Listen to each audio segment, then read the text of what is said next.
காலையிலேயே வெள்ளையும் சொல்லியமா கிளம்பி கார்டனில் போய் ஒத்த செடியில் ஒத்த வெள்ளரிக்காய் காய்ச்சி தொங்கிட்டு இருந்தது அறுவடைக்கு தயாராக. அதை பறிச்சுட்டு வந்தால் விவினோட லஞ்ச் பாக்ஸ் பேக் பண்ணிடலாமே அப்படின்னு சொல்லிட்டு பறிச்சுட்டு வந்து லஞ்ச் பாக்ஸ் பேக் பண்ணிட்டு இருக்கேன். அந்த கேப்பில் என் குட்டி பையன் ஒரு குட்டி ஸ்டோரி சொன்னால் என்ன அப்படின்னா, நேற்று ஈவினிங் அவங்க கிளாஸில் டெக்னாலஜியை பற்றி லேர்ன் பண்ணிட்டு இருக்கும்போது ஒரு பொண்ணு அவங்க கிளாஸில் நல்லா கண்ணை மூடி தூங்கிட்டாலாமா. அதனால் அவங்க மேம் கிட்ட பயங்கரமாக திட்டு வாங்கியிருக்கா.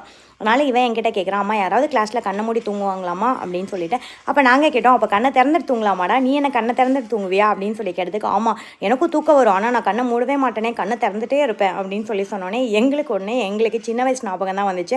ஏன்னா நான்லாம் எத்தனையோ கிளாஸில் அந்த மாதிரி பண்ணியிருப்பேன். ஆள் தான் அங்கே உட்காந்துருப்போம், அங்கே மேம் நடத்திட்டு இருக்கிறது ஒன்றுமே மண்டைக்கு போகாது, அப்படியே தூக்கம், கண்ணை மட்டும் ஓப்பன்லேயே வச்சுட்ருப்போம். அந்த மாதிரிலாம் நான் எத்தனையோ நாள் பண்ணியிருக்கேன். உங்களுக்கு இந்த மாதிரி ஏதாவது ஞாபகம் நீங்கள் இந்த மாதிரி பண்ணியிருக்கீங்கன்னா கமெண்ட் பண்ணுங்கள். சரி, okay, back to the lunch box. என்ன பேக் பண்ணேன்னு பார்த்தீங்கன்னா, தக்காளி சாதம் அண்ட் வாழைக்காய் ஃப்ரை.